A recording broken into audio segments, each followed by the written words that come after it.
Last year एक student I थी मेरे पास। उसके बाद उन्हें डीयू के एक कॉलेज में, एक अच्छे कॉलेज में एडमिशन ले लिया। बट सिर्फ इंग्लिश अच्छी ना होने की वजह से अल्टीमेटली उन्होंने कॉलेज ड्रॉप कर दिया। तो आप भी अपनी लाइफ में इंग्लिश को रुकावट ना बनने दें। आज मैं उन्हीं कॉमन, बेसिकली 3 कॉमन गलतियों के बारे में बात करने जा रहा हूं। मैं पहले उन्हें हाईलाइट करूंगा, एज वेल एज आपको मैं टिप्स और स्ट्रेटेजीज बताऊंगा कि आप उस पर कैसे वर्क कर सकते हैं। नंबर 1,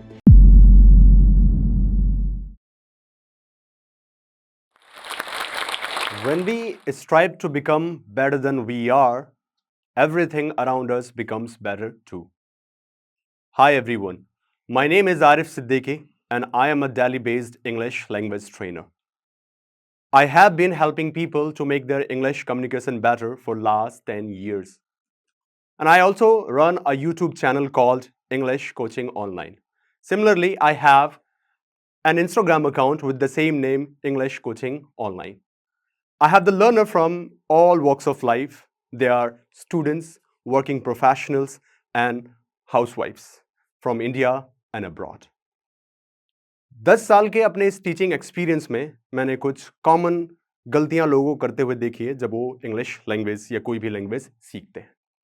आज मैं उन्हीं कॉमन, बेसिकली 3 कॉमन गलतियों के बारे में बात करने जा रहा हूं।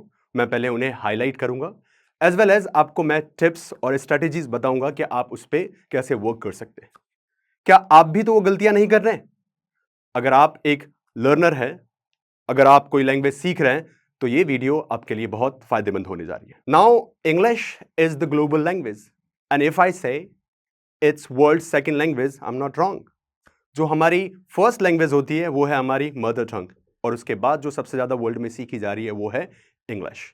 जो लोग इंग्लिश में फ्लुएंट हैं, they are doing better in their respective fields. वहीं पे बहुत सारे लोग ऐसे भी हैं जो सिर्फ पुअर इंग्लिश होने की वजह से अपने करियर में बहुत कुछ नहीं कर पा रहे। इस बात को समझाने के लिए मैं आपको एक एग्जाम्पल देता हूं, अपने ही एक स्टूडेंट का। मेरे पास एक स्टूडेंट आए थे जो एक्सेल में बहुत अच्छे थे। He was already working in MNC company long time ago. He just got a job, he was good at his work, तो उन्हें वो जॉब मिल गई। बट अपने काम में माहिर होने के बावजूद वो आगे नहीं बढ़ पा रहे थे।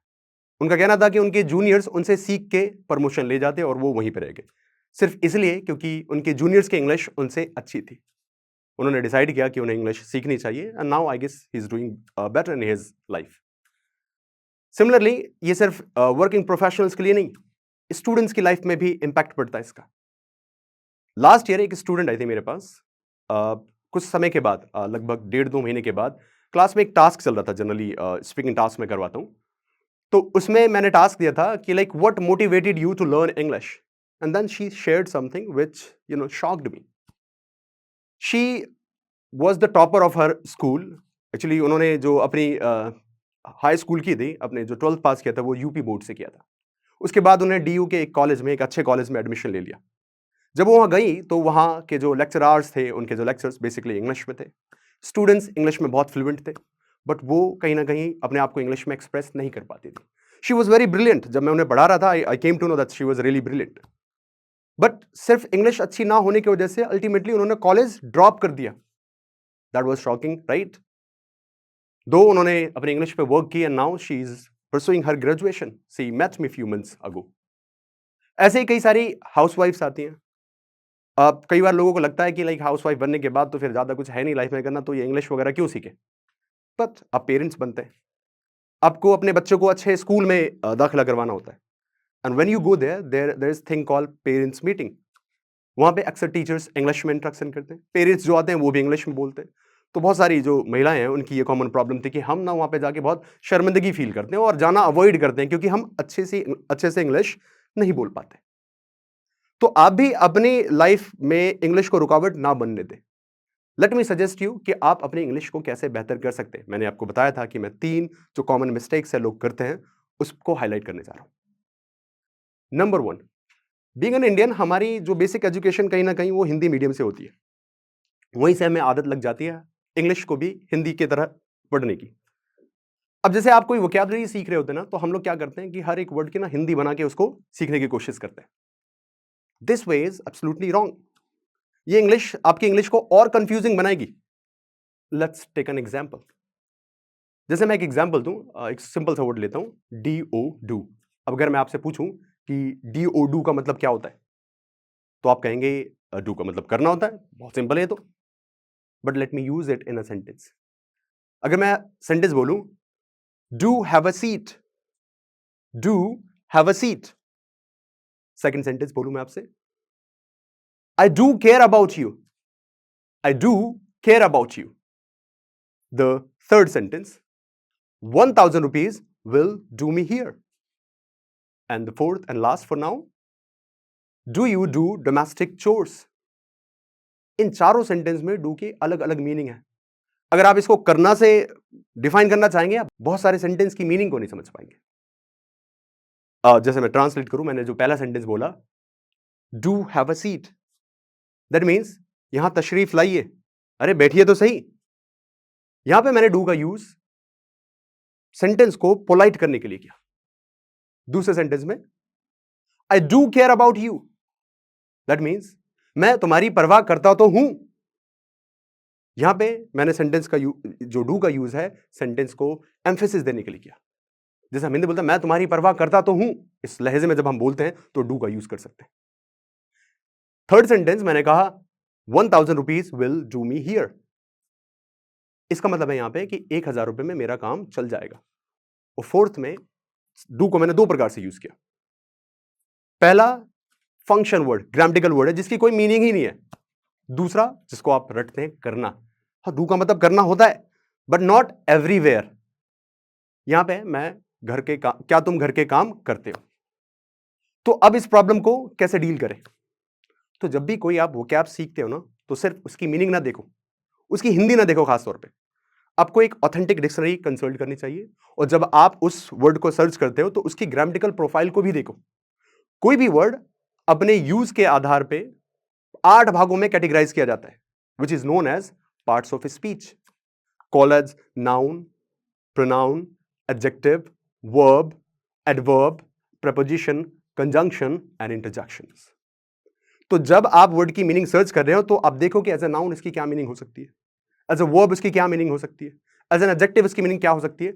आपकी इंग्लिश बहुत तेजी से इंप्रूव करेगी और आपकी अंडरस्टैंडिंग बढ़ेगी, क्योंकि आप गिनती के सेंटेंस से कुछ बातें कह सकते हैं, कम्युनिकेशन नहीं कर सकते।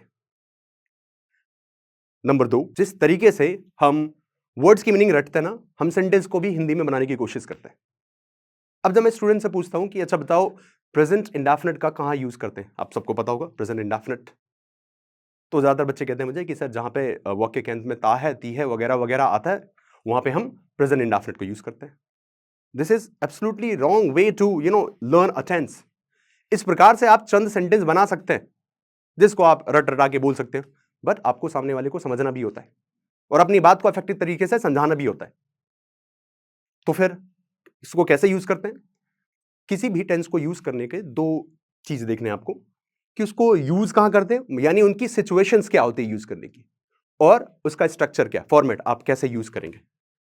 प्रेजेंट इंडेफिनिट ना सिर्फ प्रेजेंट के टेंसेस को बताने, प्रेजेंट की बातों को बताने के लिए यूज किया जाता है, इसका यूज हम फ्यूचर के टेंसेस के लिए भी यूज कर सकते हैं, यानी फ्यूचर की बातों को बताने के लिए भी यूज कर सकते हैं। Like my friend is getting married next month, although वो भी नहीं कर रहा, I am waiting for my best friend's wedding. मैंने बात फ्यूचर की और मैंने यूज किया present continuous, my friend is getting married next month. और हम ऐसे यूज करते हैं, आपने सुना भी होगा, बट जब आप यूज करने आते हो तो आप राह रही के चक्कर में फंस जाते हो और आप बहुत सारी बातों को एक्सप्रेस नहीं कर पाते हो, और फिर कहते हो कि हमें इंग्लिश बोलते समय फीलिंग नहीं आती। फीलिंग आएगी कैसे? आप तो ट्रांसलेट कर रहे हो, वर्ड टू वर्ड हिंदी बना रहे हो, आपको सेंस के हिसाब से यूज करना होगा। सो आपको सेंटेंस की ग्रामेटिकल प्रोफाइल देखनी है, उसकी सिचुएशन देखनी है कि किन सिचुएशंस में उसको यूज किया जाता है। दुनिया ऐसी सीख रही है, हम इंडियंस को छोड़ के। फिर उसके स्ट्रक्चर को देखना है, and then rest is the practice. Practice is the key to success, always remember this. The third and last, हम इंग्लिश में अपने आप को अक्सर लिमिट करते हैं। हमने बहुत सारे लोग जिनको इंग्लिश बोलनी भी आती है, वो क्या करते हैं कि चंद तरीके सीख रखे उन्होंने पर्टिकुलर बातों को कहने के लिए, उसके बाद फिर वो ब्लैंक हो जाते हैं। अब जब 1-to-1 कन्वर्सेशन की बात होती है तो कर लेते हैं बातों, but when it comes to give the presentation, public speaking, वहां पे फिर वो ब्लैंक हो जाते हैं कि फिर कहें क्या हम। अब जैसे मैं मान लो मैं ना कहीं जा रहा हूं और मेरे पास फोन आता है, and that person says hey where are you, और मैं उससे कहना चाहूं कि मैं ना नैनीताल जा रहा हूं, कैसे कहूंगा मैं इंग्लिश में? आप कहेंगे बहुत आसान है, I am going to Nainital, that's correct, no problem. But क्या मैं इसी बात को किसी और तरीके से कह सकता हूं जिससे सेम मीनिंग आए? बहुत सारे जो लोग हैं ना ब्लैंक हो जाते हैं ऐसे में। क्या मैं इस बात को अगर ऐसे कहूं, I am off to Nainital, या फिर मैं कह दूं I am on my way to Nainital, या फिर मैं कह दूं I am leaving for Nainital, क्या इन सब की मीनिंग सेम नहीं जो पहले वाले सेंटेंस की थी? अब भले ऐसे बोल दो I am going to Nainital, there is no problem at all, but आपको लोगों को समझना भी होता है। और अगर आप मोनोटोनस साउंड नहीं करना चाहते, वही बोरिंग इंग्लिश नहीं बोलना चाहते, you need to learn the different way to say the things. आप हिंदी में एक बात को कई तरीके से कहते हैं, तो इंग्लिश में क्यों नहीं भाई? We are not a robot, after all we are human beings, feeling के साथ बात करते हैं। अब एक और एग्जाम्पल लेते हैं। चलो मैं कहूं कि ना मेरे पास कार है, बहुत आसान है ना? आई हैव अ कार, सबके मुंह पे यही है, इजी है, दैट्स फाइन, हमने रटा हुआ है। हैव का मतलब होता है पास। बट क्या मैं इस बात को ऐसे नहीं कह सकता, I own a car? I can also say I have got a car, I got a car. People use these ways and all these ways are correct. आप मेरी बात समझ रहे होंगे मैं क्या कहने की कोशिश कर रहा हूं। Do not limit yourself when it comes to communicate, learn all the possible way to express yourself. So ये जो 3 गलतियां जो लोग करते हैं मैंने आपको बताया, और इसके इंप्रूव करने का तरीका भी बताया। अगर आप ये फॉलो करते हैं, ट्रस्ट मी, बहुत जल्द आपकी इंग्लिश यहां से यहां पहुंच जाएगी। Do it, you will see the result with in a month.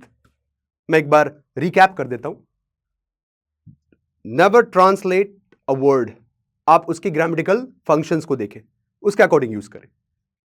Sentence को भी ट्रांसलेट नहीं किया जाता, हिंदी नहीं होती उसकी, ओके आप उसके कंडीशंस को देखें और फिर देखें इसका फॉर्मेट क्या है, और उसके भी आप पे प्रैक्टिस करें। एक समय ऐसा आएगा कि आपको टेंस के नाम रटने की जरूरत नहीं पड़ेगी, आप ऑटोमेटिकली बोलेंगे।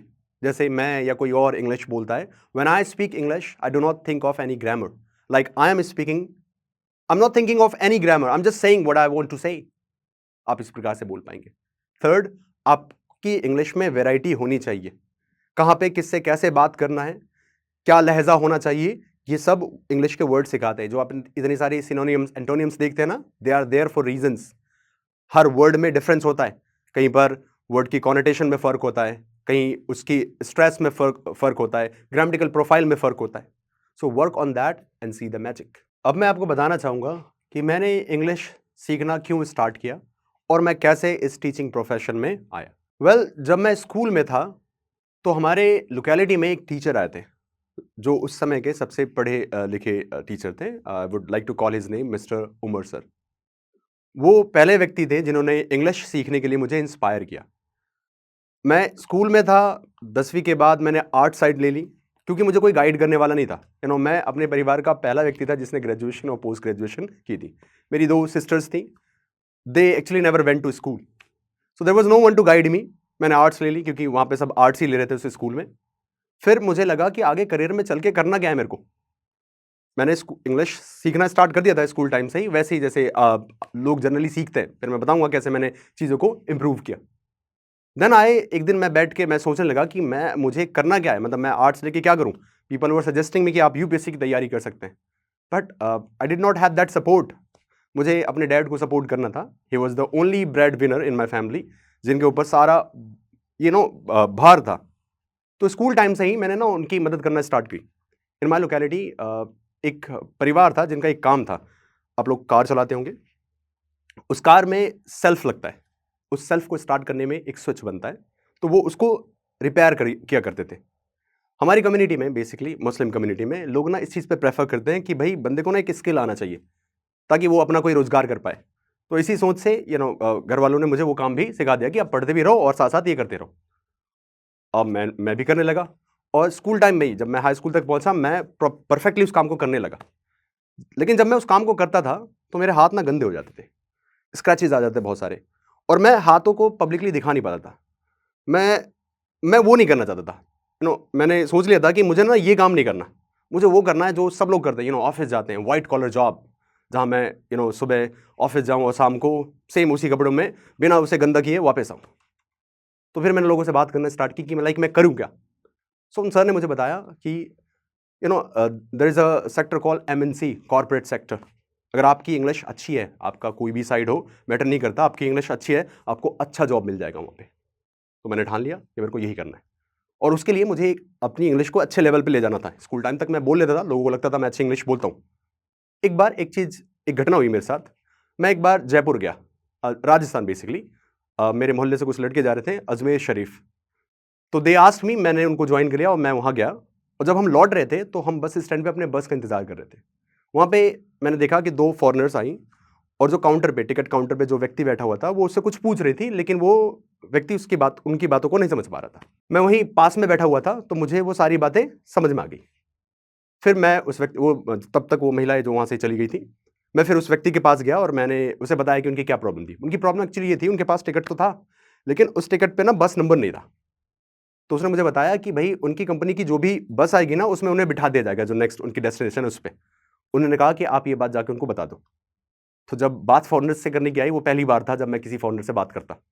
तो मेरी हार्ट जो है हार्ट की जो जो धड़कन है मेरी धड़कनें बढ़ गई। पर जैसे-तैसे मैंने उनसे बात करने की कोशिश की और मैंने एक चीज़ नोटिस किया कि मैं अपनी बातों को समझाने के लिए उनको 3-4 बार रिपीट कर रहा था, क्योंकि उनके समझ में नहीं आ रहा था। और जब वो बोली तो मुझे भी समझने में थोड़ी दिक्कत हो रही थी। Then I came to know कि लाइक इनकी इंग्लिश यार हमसे अलग कैसे है। सर बोलते मुझे समझ में आता है, इंडियंस बोलते मुझे समझ में आता है, but when these foreigners speak, जो नेटिव स्पीकर्स है वो बोलते हैं, वो समझ में नहीं आता। व्हेन आई केम बैक, मैंने टीचर से पूछा, ही सेड कि इनकी इंग्लिश ना अलग होती है। बट आई थॉट कि इंग्लिश तो इन्हीं की है, ये तो यूके और यूएस से ही आई है, सो व्हाट इज डिफरेंट? फिर मैंने और स्टडी करना स्टार्ट किया। Then I came to know there is a thing called pronunciation, stress, de stress, reduction, contractions.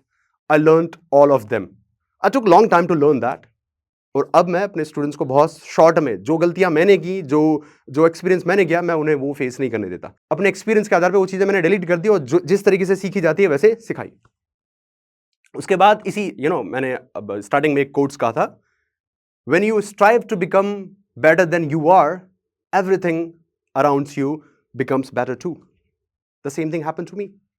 I started learning English. इस दौरान ना मैं बहुत सारे कोचिंग सेंटर्स पे विजिट की मैंने, और इंग्लिश को बेहतर करने के लिए मेरे में जुनून आ गया कि मुझे अपनी इंग्लिश को नेक्स्ट लेवल पे ले जाना है, लाइक मेरे जैसा कोई ना हो मेरे मोहल्ले में एटलीस्ट। तो इसी दौरान मैं एक लड़के से मिला। I mean he is more of my friend, mister Abid Saifee. तो उन्होंने मुझे एक कोचिंग सेंटर पे इनवाइट किया। उनके फ्रेंड थे mister Sameer Saifi, he is my friend too now. उनका एक कोचिंग सेंटर था। एक्चुअली वो प्लान कर रहे थे कि और भी कोचिंग सेंटर्स खोलने हैं और उस समय उनकी शायद शादी होने वाली थी, तो उन्हें कोई चाहिए था कि उनकी कोचिंग को टेक केयर कर सके। सो आई थॉट कि मैं सूटेबल रहूंगा। He invited me, I went there and I loved learning and teaching English. So मेरा तब तक प्लान नहीं था कि that I am gonna be a teacher. मैंने वहाँ पे 2-3 महीने पढ़ाया एंड देन आई थॉट कि अब मुझे ना जॉब ढूंढनी चाहिए।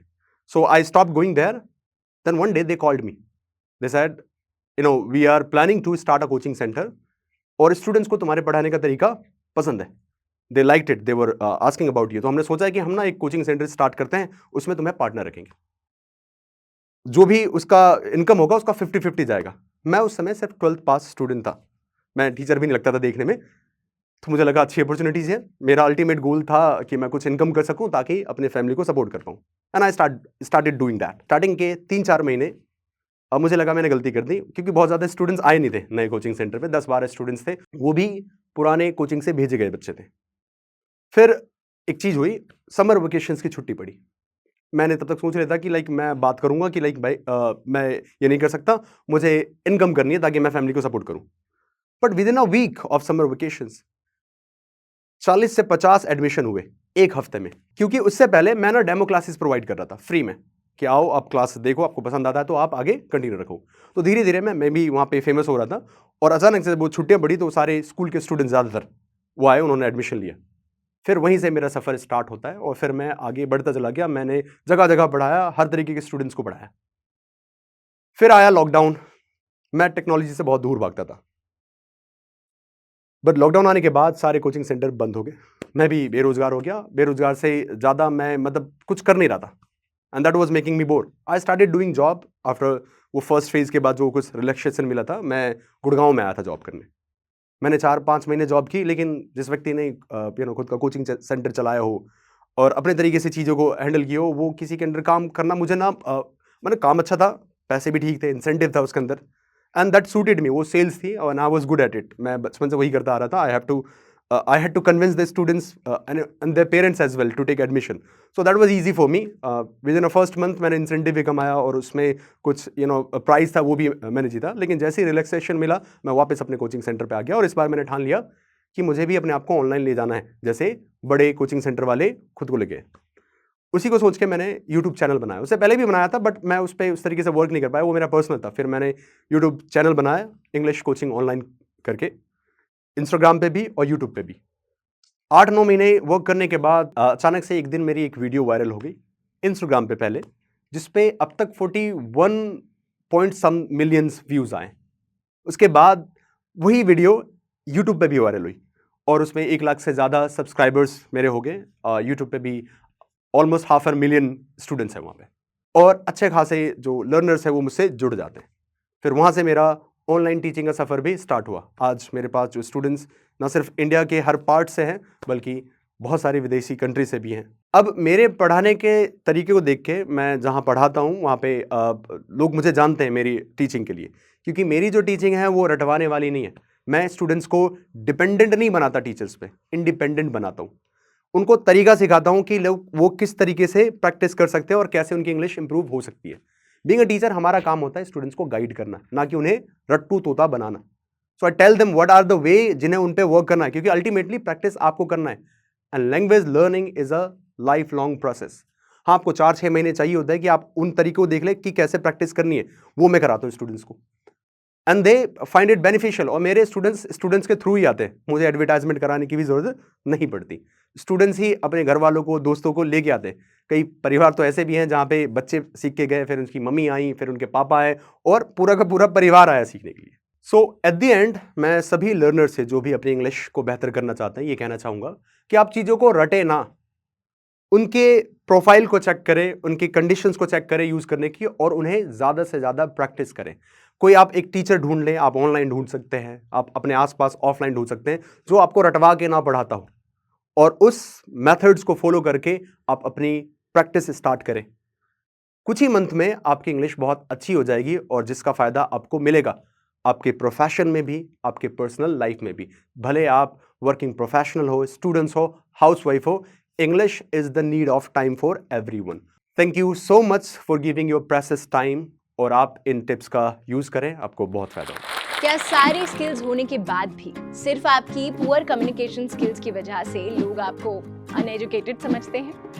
अपनी इंग्लिश कम्युनिकेशन को इम्प्रूव करने के लिए आज ही ज्वाइन करें जोश टॉक्स का इंग्लिश स्पीकिंग कोर्स, जो देता है आपको एक सेफ माहौल जहां आप अपने टाइम के अकॉर्डिंग असली लोगों के साथ इंग्लिश स्पीकिंग की प्रैक्टिस कर सकते हो, जो आपको बनाता है एक confident speaker. Download Josh Talks English Speaking app today and change your personality.